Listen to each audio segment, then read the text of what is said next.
He's a hero to pet owners living on the street and one of CNN's top 10 heroes of the year. And with your vote, that honor could earn him $100,000. Veterinarian Dr. Quan Stewart joining us this morning. Doctor, good morning. Thanks for being here. Listen, the first question for me is, do you say veterinarian or veterinarian? Okay, yes, that's been debated for a long time. I say veterinarian. Veterinarian. Yes, Yeah. that's fast. Got it right. Doggone it. Tell us about the work you do for people and for their pets, because it is very unique, hence the attention that you're getting nationally. Yeah, the mission is pretty simple. I pack a bag full of medications and walk the streets, and I find unhoused pets. So people experiencing homelessness, living out in the streets with their pet companion, I will search them out, and if they have any medical needs at all, we deliver free veterinary care. Why did you decide to do this? It's sort of a long story, but I was a shelter vet for a while, going back 12, 13 years ago, and I was experiencing some burnout for a number of reasons, the euthanasias and other things. And I just happened upon this homeless gentleman one day outside of 7-Eleven, helped his dog, and he sat there with tears in his eyes, and he just said, "Thank you for not ignoring me." And I decided I was going to find more pets and people like him. Wow. And speaking of which, you say 12 to 13 years ago, that's why you have birthed this, what is it called? Hold on, I was just looking at it. Project Street Vet. That was birthed 12, 13 years ago, and now you've just opened a new food pantry I saw on Skid Row. Was it just yesterday? Yeah, it was just yesterday. Yeah, oh my goodness. That was an idea we've been sitting on for a while, but in all the years I've been giving the free medical care, I realized I was sort of neglecting the nutrition side, and obviously nutrition is key to total health, and these pets eat inconsistently on the streets, and I thought, why not just put up some basic shed that's stocked with free dog food and let them come and get food as they need it. Oh my word. How does that, because I imagine it takes a lot of money, it takes a lot of effort, and you need hands-on. I mean, you need folks who are coming in and out of there, who's replenishing the food pantry. How does that work? We just developed a system, and I'm just fortunate in that word has spread about what I do, and I have a lot of people just signing up to do it for free. My veterinarians that are working in other cities, and assistants and nurses, they all volunteer their time. I volunteer my time to my own charity, and so we can take $1 and we can stretch it, and then more people come on, and we keep going. How do you compare the people you're helping now with that first guy that you saw who said, "Hey, thanks for not ignoring me"? Something as simple as that has turned into all of this, but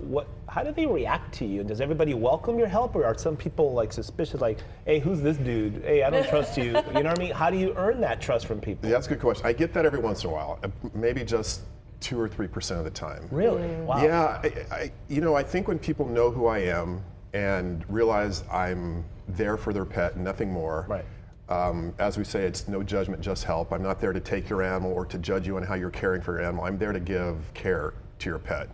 And I hit one knee, I take out my stethoscope, and I get to work, and the rest goes from there. Wow. Oh, you know what, I have to say, I was just at there was a Thanksgiving dinner for a homeless. Well, it's a nonprofit that they provide Thanksgiving dinners for the homeless. And out of 250 people, there were maybe like 10 who brought their pets. And I don't know what it is, but it pulls at even my heartstrings when you see the pets come in. But you know what? They look so cared for. I mean, this is like their loyal partner in life, if you will, because it's their best friend. And I feel like their pets really don't know anything outside of that. So when you come in to help, I can't even imagine the things that you see, because while they look cared for, they're probably in need of medical care, like you said. You'd be surprised.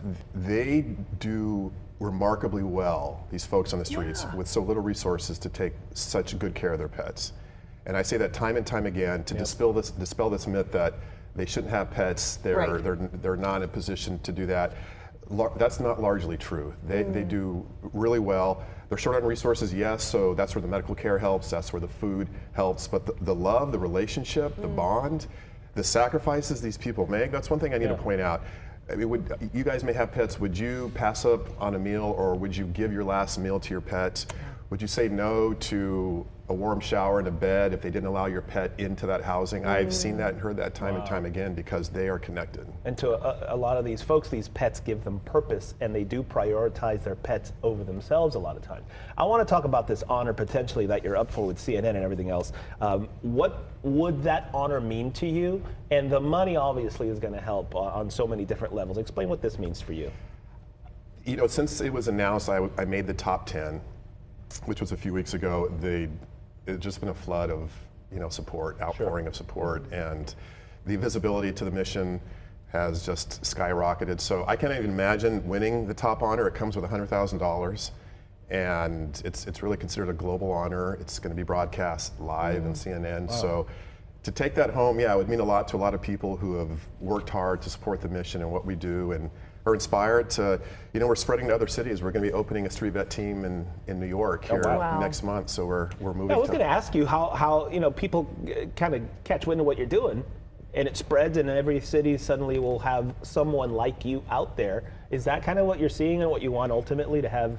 I mean, that's the dream now. Sure. I can't say, I started doing this as a one-man band 12 years ago. It was just with the 7-Eleven experience. Yes, I sir. did that very quietly. I didn't tell anybody for 6 years. Wow. And finally word got out. We created, a social media page, and that sort of caught fire. And now, yeah, I have veterinarians in other parts of the country just say, can I do what you do in my city? gosh. And Isn't that amazing? it's really pretty neat. I'm lucky. Okay, it is Giving Tuesday. So can you tell us a little bit about how people can give to what you're doing? Yeah, they can go to projectstreetvet.org, and our page will explain some of that. We have a GoFundMe. We're getting matching donations from my title sponsor. So Fetch Pet Insurance is one of our biggest supporters, and dollar for dollar, up to $101,000, they are going to match every donation that comes in now through the end of the year. So. And yeah, we run on resources are needed to give the care. So the money is important.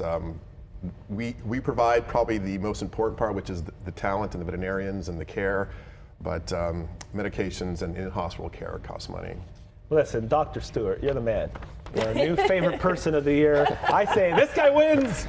And he said it's veterinarian, but it's not easy to say, Doc. You know what I mean? You have to practice it. It's like, it's a, you know what I mean? Yeah. It could potentially come out like that. Yeah, That's why people say. veterinarian. I'm going for that big honor. And I'll say this as we close. You can vote every day until December 5th. Excellent. Okay. So it's not just one vote one time. People can go online every day to cnnheroes.com and vote every day. And voting closes December 5th. Let's go. Outstanding. Let's Dr. vote. Quan Stewart. Not everybody gets applause on here. This is a tough crowd. Thank you, guys. Thank you, Doctor. Thank you. Keep Thank up the good you. work. Appreciate it.